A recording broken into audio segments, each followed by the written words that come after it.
right, episode 172. Today I'm going to be doing my best Nick Good impression, and we're just going to be kicking around. We're going to get started right now. You need to hair your chest.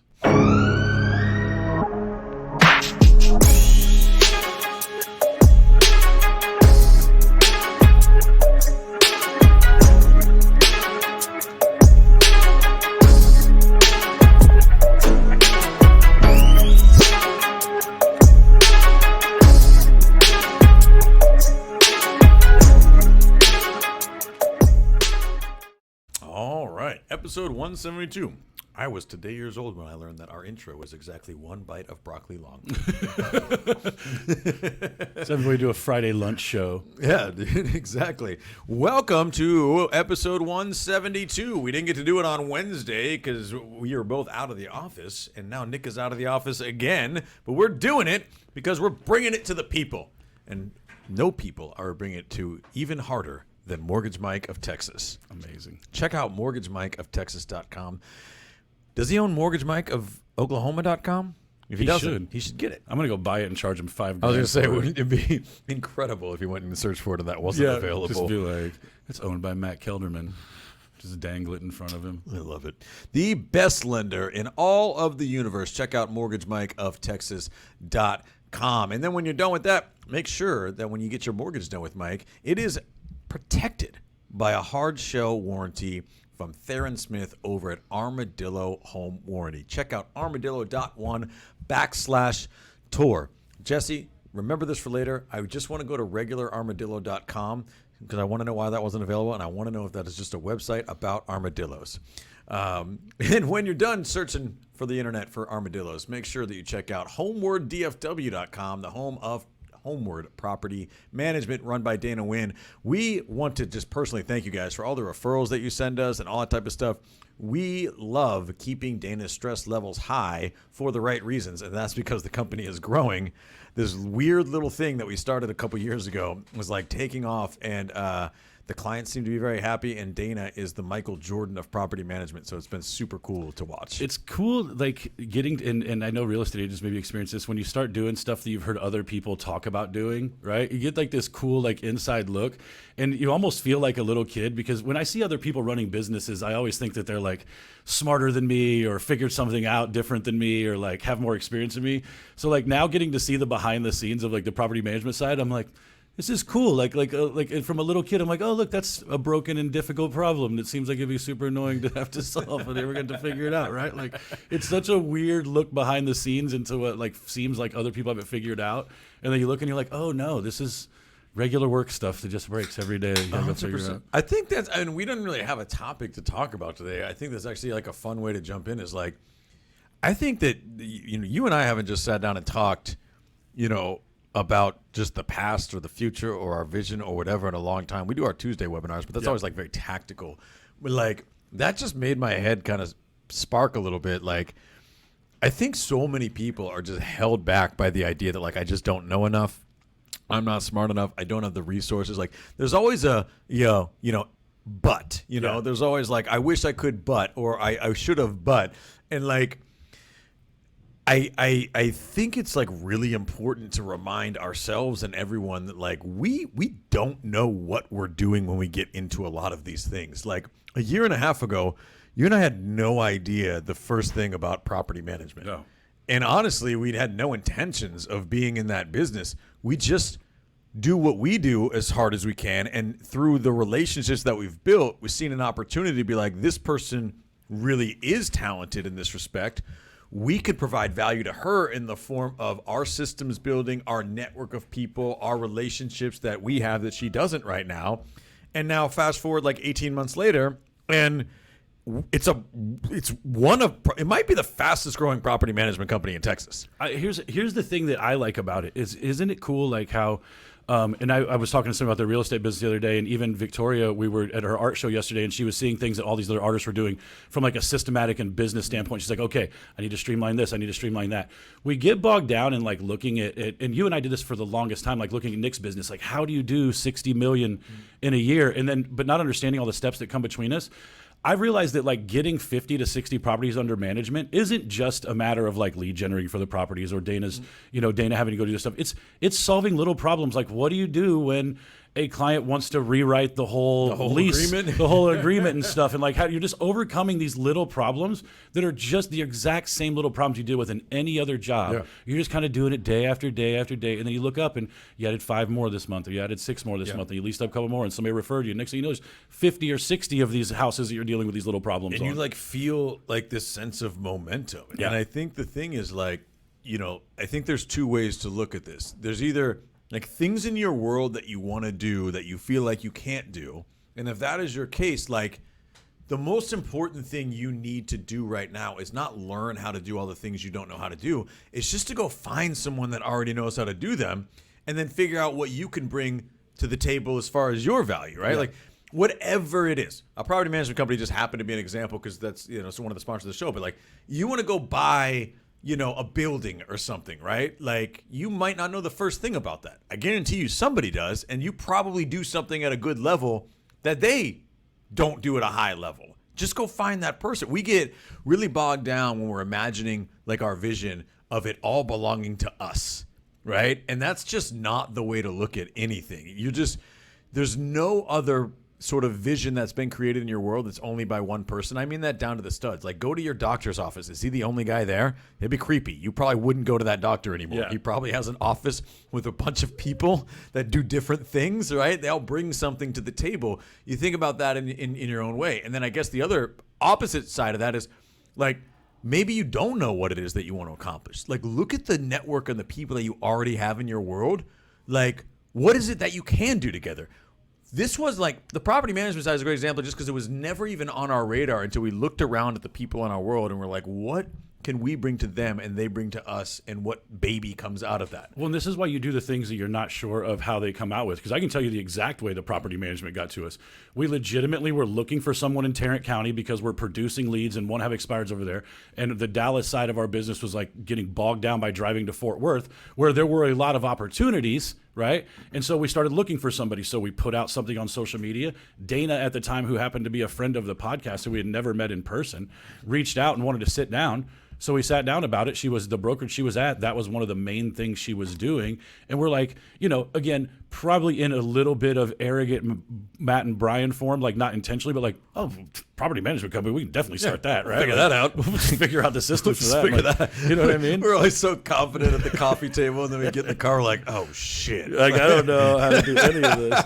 Don't forget about the staging company. Oh yeah, that one flopped like crazy. And that's a With perfect that- example yeah. of thinking that you can just figure something out that had a whole lot more potential disastrous overhead. I think the reason the property management thing worked out is there really was no huge financial loss other than Dana believing in us. But I mean, like, Well, we partnered with somebody that, see, on the staging side, the reason it didn't work is because the skill set that was missing wasn't had by anybody. Meaning, we had an amazing designer.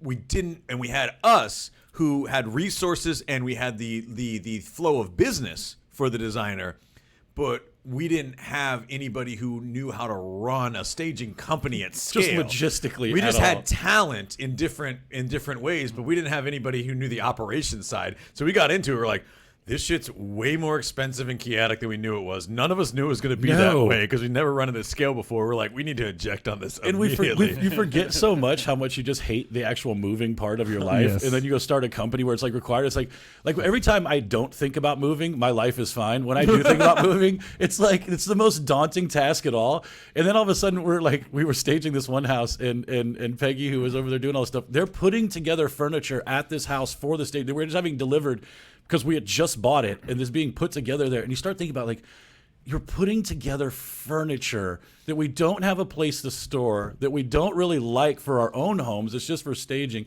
that we have no way to tell people next time we need to use it which pieces to go grab because there's no system for it. And thank God we barely lost any money on that. It's so funny because that's just kind of like learning and failing forward. The net outcome was that the houses we staged looked amazing. That was how we had the We sold two $high listings off of it. we sold one listing for hundreds of thousands of dollars more than they had it listed for with their previous agent, and it looked phenomenal. That was the talent part of it. Yep. It was all the back end stuff. They were like, what do we do with all this shit now? Like, we have no idea how to track any of this. Like, how do you run a P&L for this thing? Like, we moved on quickly, and this might be something that actionable that real estate agents can take too. Was if you think back on that, like I know exactly when that was going because the listing that I had the furniture on, I know right where I was standing when I was arguing with those particular sellers. So we're not even talking about something that it was 2 years ago about we had that idea, right? It lasted for about 120 days.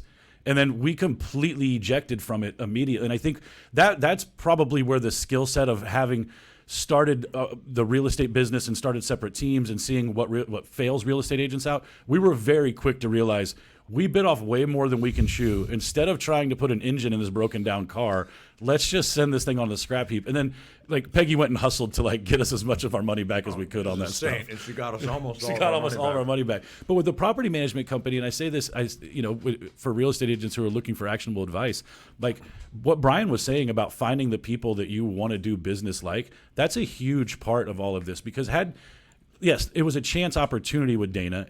And we did still take advantage of the talent in the room. We immediately started identifying who are the people who understand the parts of this. And now it's a legitimate company that has very happy clients with it, that's growing every single week, to now where we're trying to solve other problems of scalability, right? Yeah. We're almost getting to the point where a whole other human body has to come on. That's about the riskiest thing you can do in a business, is provide a salary to another human, right? So it's and all of that came from just a chance conversation about needing to essentially close more Facebook leads in Fort Worth. And so whatever you're doing may not be what gets you to the thing. In real estate, we have a lot of conversations that we don't know what the end result of them are. It also makes it really easy to skip other conversations because you're like, I talk to people today, I'll just ignore this lead or I'll ignore this phone call, not knowing that every single one of them could be the thing that is the next thing or the next listing or the next connection. And so treat all of those conversations the same as far as what the potential opportunity can be from them. I think that is just such a good mindset to have and so actionable. Is you just... I don't even just mean me. It's how self-righteous do we think? How self-righteous are we that we think we know what everything we do right now is going to lead to in the future? So we just decide what we do and don't want to do. Every conversation we just decide not to have is some conversation that could have led to some other entirely different journey in our life that helps us manifest the vision that we were looking for. And how self-righteous are we to be I don't feel like making that phone call today. You know Absolutely. what I mean? It's the craziest thing that we do. We're so sure of what we want, but then we act in a way that's we're so sure of how to get there that we kind of pick and choose what we do and don't want to do. And when our motivation is lacking, I think that's a good thing to remember is when you look back at a certain point in your life, you'll realize most of the good things that happen, they feel like they happened by chance almost, but they just happened organically out of the interactions that you had with people or the actions that you took. But there was very, very few times do we look back and we're that played out exactly like I thought it would. Almost never. Almost never. I can't think of a single thing when we're just keeping it in a business context. My real estate career, I've said this before on the show.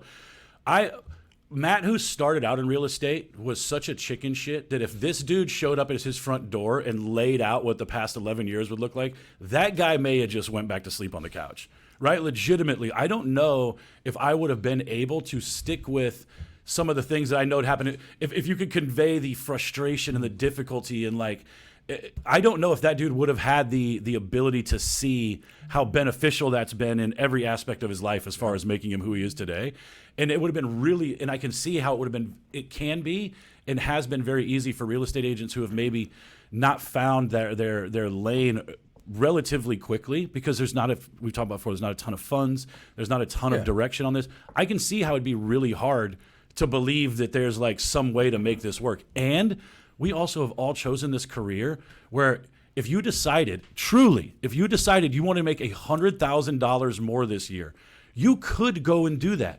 Your real estate license allows you the means to go up and pick up the phone and talk to as many people. I'm not saying you wouldn't have to work your ass off. I'm not saying I'm assuring you would. Yeah, I'm not saying that that if you've got a shaky relationship that bad boy might not crumble. I'm not saying there aren't some things that would change. I'm also saying that what other jobs can you work in, and really no W-2 jobs, where you could just wake up on January 1st and be like, you know what? This is the year where I pay off that debt, and I'm going to go make an extra $50,000 and do that. Your boss is going to be like, if hey, you can figure out how to do that at a W-2 job, you should get into real estate because you are a because you'd freaking be awesome monster. there. Yeah, you can convince your boss to give you a 50% raise in 1 year.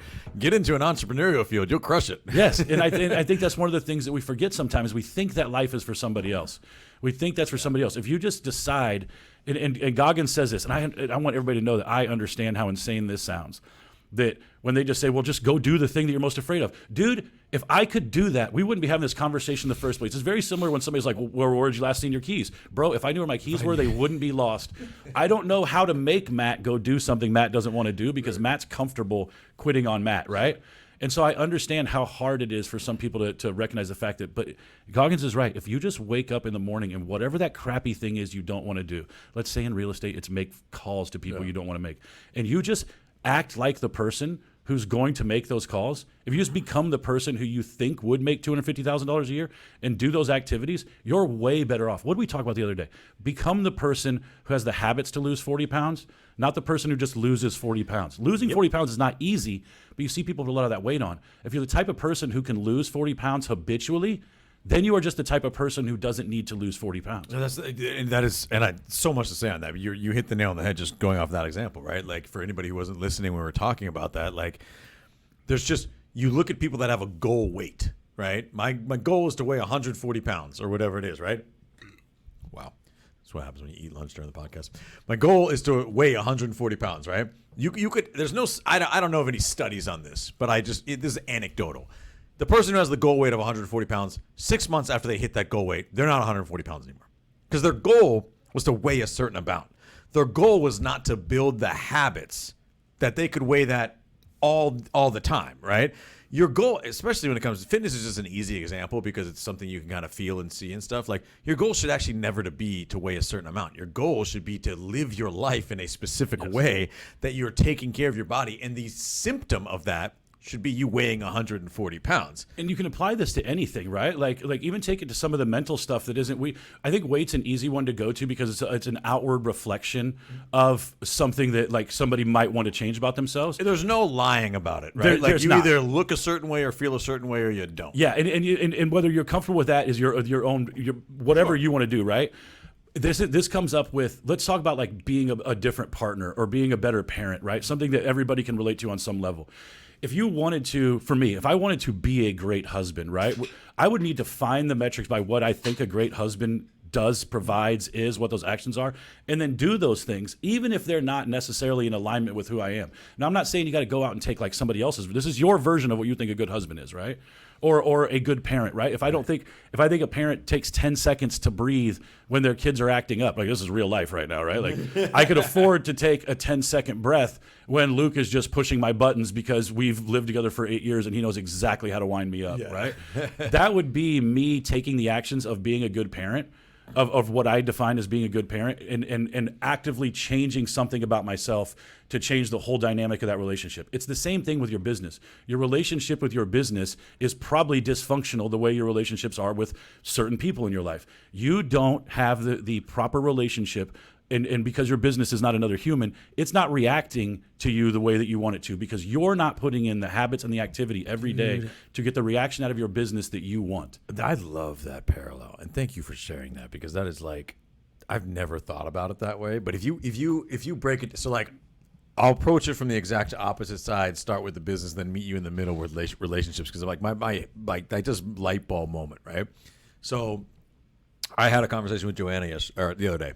And we were talking just about like just lead generation, your business, stuff like that. And like what's so funny, what I always take out of these conversations with some of our biggest producers and just our killers around here is like, I think that if you're struggling to just do the thing that you know you need to do in your business, which is most likely, let's be honest, lead generate at a very high level, I think that we sometimes almost fool ourselves into thinking that like people that are really successful at the lead generation, just crushing it, like they don't deal with those same things. Like Joanne and I talk about this, and we're talking about like, you know, like still being here. She was still here because she hadn't set her appointment yet, and it was only like 3 o'clock in the afternoon. She had to set her appointment, right? And so the conversation has got to like how bad this sucks, right? You're like, lead generation sucks. It just sucks, right? And that was kind of the end of the conversation. Was like, yeah, like lead gen sucks. I still do it. I'm gonna go do it for another 2 hours now. If I worked at a W-2 job, who out there is working at a W-2 job? Yes, there are some people. But let's just talk about like the ideology around corporate America and your W-2 job. What do people mostly talk about when they get together at barbecues? How much work sucks. Bosses ride my ass. Like, if you approached your W-2 job the same way you approached your real estate business, you'd be fired on the spot because you just wouldn't show up, right? Like, and you would get fired. You'll actually go do things that you don't want to do because you're told you have to, and then your paycheck depends on it. But then left to your own devices, you just won't do things that you know you need to do. And then all that really successful professionals do is they just acknowledge, and by the way, that's how easy it is. They just acknowledge that they don't want to do it, and it sucks, and then they just do it. By the way, the same way that everyone in corporate America just still gets up and goes to work. They still have the Office Space moment where they're sitting in traffic in the morning and it freaking sucks, and they got the same tuna sandwich for lunch, and they're like, until I'm 65, this is what it's like. But they'll do it because somebody guaranteed them that they'll pay them. Whereas if you just did that, you'd make way more money. And then if you talk about like, isn't that true in every aspect of your life? What you start to find is when you do the thing that you're kind of dreading, one, you've built it up in your head to be way worse than it is. You just, lead generation is just talking to other human beings that can't hurt you, right? Then you find that like, oh yeah, that kind of sucked sometimes, and it also led to like a lot of amazing opportunity, and then it built momentum and it got easier. Think about all the stuff. Let's be honest, right? We have spouses, you know. Think about being a great husband or a great partner. There's stuff that's going to be required of you at times that you just don't feel like doing, right? Like, I don't always feel like doing the stuff that a good husband or good partner in that moment would do. Sometimes I just want to do my own thing or whatever, right? And there's things that I'm like, or things that you might even dread. And then what you find is when you make a concerted effort to show up in a way that you know is good for your relationship and good for the other person and genuinely being there for someone else, you start to realize like, this is great. I feel amazing about this. My relationship's better than ever. I'm finding momentum. Like all the shit that I thought I didn't want to do, I actually love. And like, I'm getting juice around it. Like, talk about making a relationship work. There's a compromise. There's a give and take. We don't make that compromise with our business. We're like, I don't want to do it, not doing it. If you compromise with your business, the way that you compromise in relationships, imagine how fruitful both of those will be. I've never made that parallel before, but it's so true. It's just I don't know if I made it around the business part before. Obviously, I'm a relationship based person, like, and I really just I love the way that relates to this. I see myself as a completely opposite person, almost an adversary in my own business. I have a very adversarial nature with myself in what sometimes candidly what I feel like I should have to do, right? From an ego standpoint. Which right? we all have. Yes, exactly. What I feel like I've already done and it isn't fair. So then there's almost this childlike aspect to it. Yeah. And this you can have it on a daily basis. It doesn't have to be your whole business. It can be when a deal falls apart. Yeah. It can be some other agent ended up getting a listing that you thought you were in on, then find out that it was discounted or something, right? Yes. Like, it can be for a million reasons, but I have a very adversarial relationship with my business. I'm always expecting it to kind of the bottom of it to fall out. And I believe that as you start shifting your thinking more towards the fact that your business is a helpmate in your life and something that when you treat it properly, you get out of this guilt-shame cycle with it of feeling like I didn't pay enough attention to it, so it didn't bring me enough money. Now I must suck at this, so now I got to go work harder. And then, you know what I mean? Like that whole cycle to working inside of it and kind of working along with your business and seeing how like opportunities pop up that you didn't expect. Relationships show up that have nothing to do with money. They just move your life forward in certain ways, right? Like all of those types of things, you'll start noticing that exact same guilt-shame cycle that keeps you tearing yourself apart by your business, it works just as easy and flows just as smoothly when you hold hands and walk in a circle with it, as opposed to when you just bump into your business every time around the circle where you meet it at the annoying parts. It's so true, dude. Like, and that's a great articulation of exactly like how the cycle goes too. Yeah. There's, you know, Adam tells me this a lot to help keep me, you know, stable in a very chaotic business all the time, because I'm so emotionally attached to our business, and I'm emotionally attached to the people in it. I'm emotionally attached to its success. I'm so emotionally attached to the business that like I can recognize the specific dopamine hit that I get when I see an email that someone just sold another house. Yeah. Like, it's actually kind of toxic, and I need to cool it. And the way that I do, and what I keep being reminded of is like, what you're talking about is very Michael Singer-esque in the sense that, like, where I'm really trying to focus my mind now is just stepping back and watching myself experience things, right? Like, and just reminding yourself that this is just what you're experiencing right now, good, bad, or in between, right? Like, everybody's had a chaotic 6 months in this difficult market, right? There's been ups, there's been downs. There's probably been more downs than ups. The ups are coming. Hang in there, right? But then for my part, the same type of thing, the things that I don't want to do, the things that I feel like I deserve to not have to do anymore, all that type of stuff, like where Adam has encouraged me a lot is like, one, face the objective reality that from get to A from B, you're going to have to do something. Stop being so emotional about it. Step back and just say, tell yourself out loud if you have to, this is what I'm experiencing. Yeah.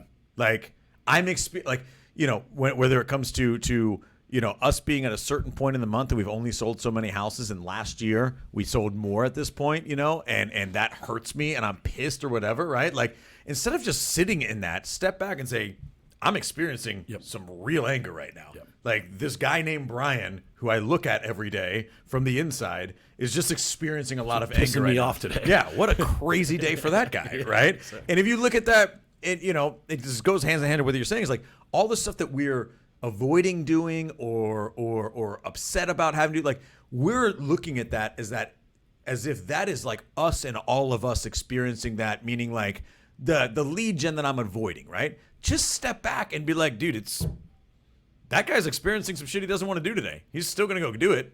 That is just the experience he's going to have, right? Like, you have this ability to watch yourself go through this journey without having to be so emotionally tethered to every little aspect of it by, one, just accepting that your life is never going to be perfect and every one of your experiences is going to have a different level of volatility as far as the emotions, and then just allowing that to be. Allow yourself to hate lead generation and then watch yourself go do it. I shared this on our webinar on Tuesday, and then I was with the Livy and Los Angeles team yesterday and doing some stuff with them. Team? Yeah.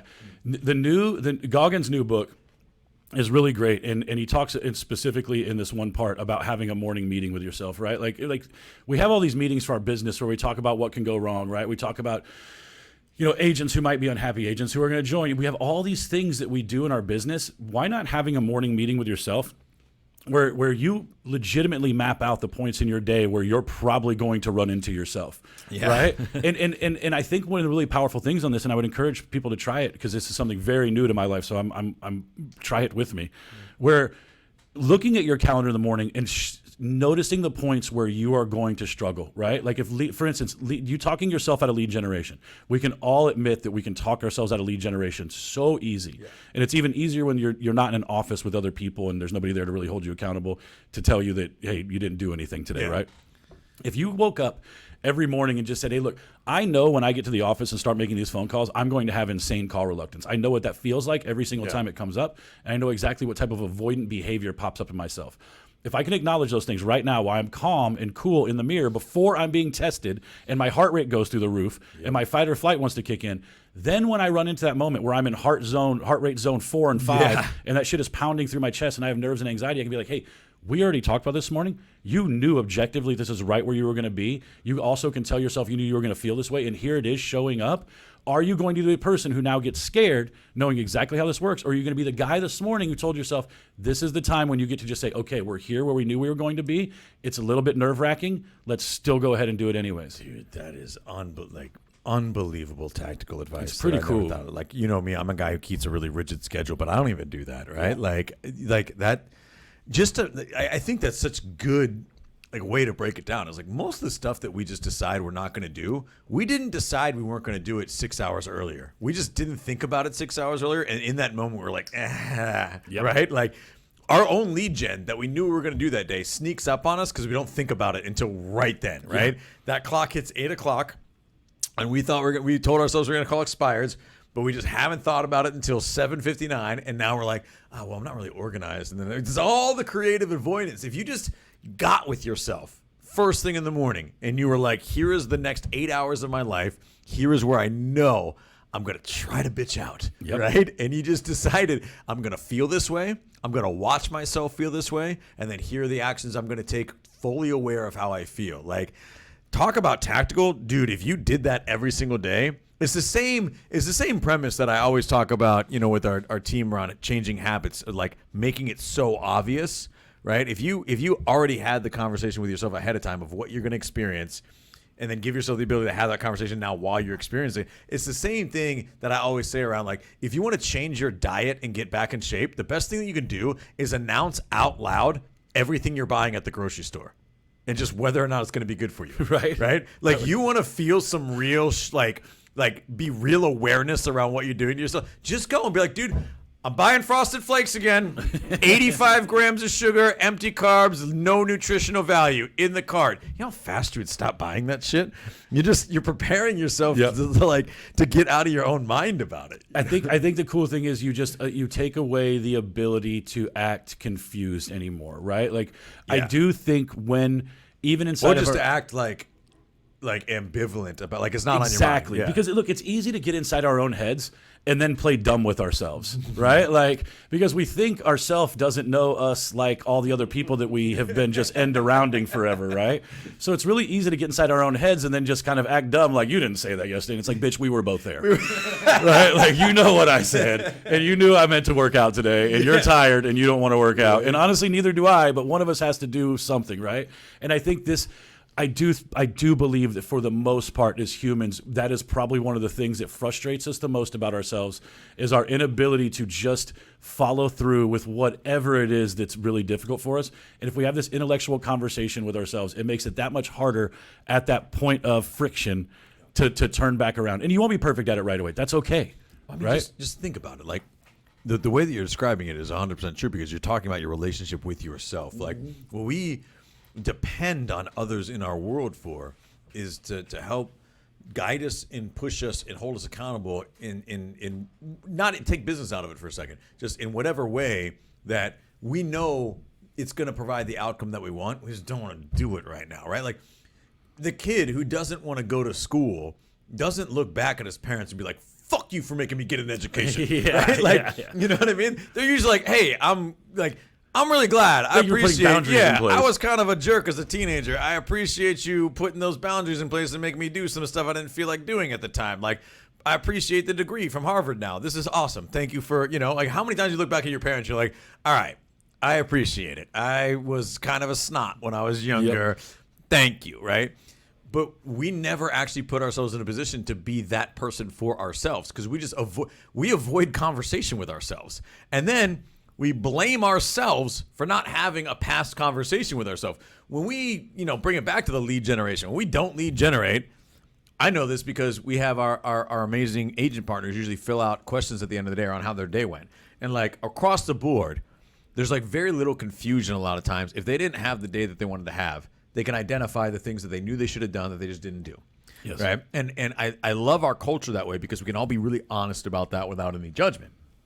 But every time I see a response like that, it's just a person saying that they are upset and let down by that internal version of themselves for not being that person that pushed them in the right direction. And the same way that you would want a coach or a guide or a spouse or a parent or whatever, you can be that for yourself. The reason that we're not is because we just do everything in the moment, right? We don't prepare ourselves for the things that we're not going to want to do and know that ahead of time, right? We don't become that best friend, that guide for ourselves.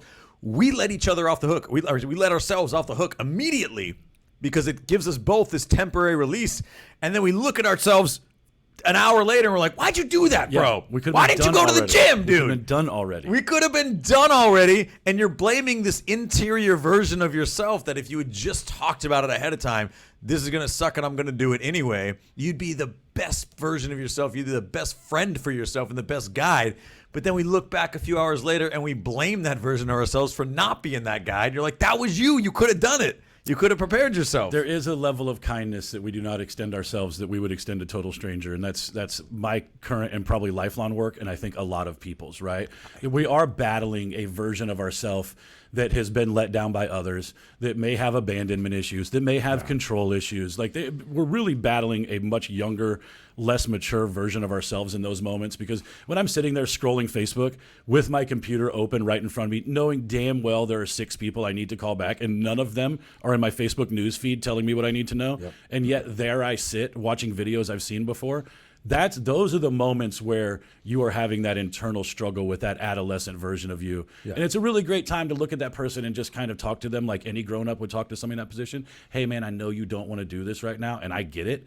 But if we could just go ahead and knock this out, then we can come back to this later, right? Yeah, and don't we do that? I mean, that's how we engage with other people. Like, that's what makes a good partner in any regard a good friend, right? Like, haven't we had that relationship for years? Like, we're very well aware of what each other does not want to do, right? Yeah. And we've even reached points in our relationship where we've enabled one another because we got fat and happy, or things were too good and too easy, right? Like, you would actually, I don't think there's very many people out there. I mean, that would be technically you just be an enabler. There are very few people that in your world you wouldn't be kind to and acknowledge, hey, the thing you got to do, I'm there with you. It sucks, whatever it is, right? But then you let that person off the hook, and you're still like, hey, I get why you didn't do that. That's totally cool. It sucked. You do that for a while, you're just an enabler, and your relationship with that person is going to crumble because they're just not going to hold up their end of the bargain. And you're going to get mad at them eventually. Yes. Eventually, your grace is going to evaporate. Yep. You're being a bad friend. Aren't we bad friends to ourselves over and over and over, right? We let ourselves off the hook, and then we continue to, in the moment, give ourselves grace like, but here's why I can't do it. And then we do the exact opposite later on. We're like, why didn't you do that, right? We're like, we're psychos towards ourselves. This has been my lifelong journey with whatever other versions of me live in there, right? And it's like I said, I found that just acknowledging, and we can almost wrap it up with this because this will probably take us down a rabbit hole of deepness. Acknowledging that other conversation in your mind is not really the adult version of you that's probably trying to show up their best is a great place to start, right? Just acknowledging that other conversation going on isn't really you. It's your mind doing its 36,000 thoughts a day, and it's just running all of them by you. I like to think that voice is made up by every deep insecurity that's culminated over every moment of your life up until that point, right? There is never, that voice is never coming from a place of objectivity. That voice is every moment where you've ever felt unconfident, lesser than, judged, scared, bullied, dumb, whatever it is. It's the culmination of that, and that's the version that's telling you not to do this. Yes. It's like the worst version. It's the worst version. It's the worst version to listen to is your insecure version. So Mortgage Mike of Oklahoma, that's still up for grabs. Okay, so armadillo.com doesn't go anywhere? That's maddening. No, you spelled it right. Is it available? Why doesn't Theron own it? I don't know. Theron. Let us know. Go to GoDaddy and see how much it costs. Really quick before we wrap this up. We got 60 seconds. I feel like it should just take you there usually. By the way, Mortgage Mike. Yeah. Mortgage Mike at Texas.com. Mortgage Mike of Oklahoma is taken. Is it really? Yeah. That is hysterical. Mortgage Mike of Oklahoma is taken. I hope he owns it. Unless the Ron with Armadillo Home Warranty bought it. Go to armadillo.one/tour and then check out homewarddfw.com, the home of Homeward Property Management. This was fun today. Also taken. I know. Also taken. I feel like people just go buy a bunch of them and then just like. I talked about this a little bit last week. Somebody owns armadillo.com and not do anything with it. We got to submit some ideas to them. That's rude. Yeah, that's super rude. Thank you, guys. It's fun, boys. Nicholas. Well, I won't see any of you guys next week. I'm in Vermont. That's right. I'll be back in 2 weeks. I'm switching out co-hosts. I know. It's just gonna be this. This happens every time, like this time of year. Yeah. There's just like a few shows everybody's missing. Brian's always here. Well, until then. Laters. Hey, thank you for watching. We truly appreciate it. Checking out another episode of the only real estate podcast worth listening to. If you're watching this on YouTube, please go ahead, hit that share button, hit that like button, and hit the subscribe button, right? We're dropping more stuff on YouTube constantly. If you're on iTunes, leave us a review, please. We're really, really focused on building up those reviews so we can get more searchable content on there. And if you're on Facebook, like everyone else is, go over and search the only real estate group worth being a part of. You're going to want to go join that group. I'm telling you right now, there's so much gold in there. So go join, share us on YouTube, and leave us that iTunes review. Please go do it right now. We'll see you on the next show.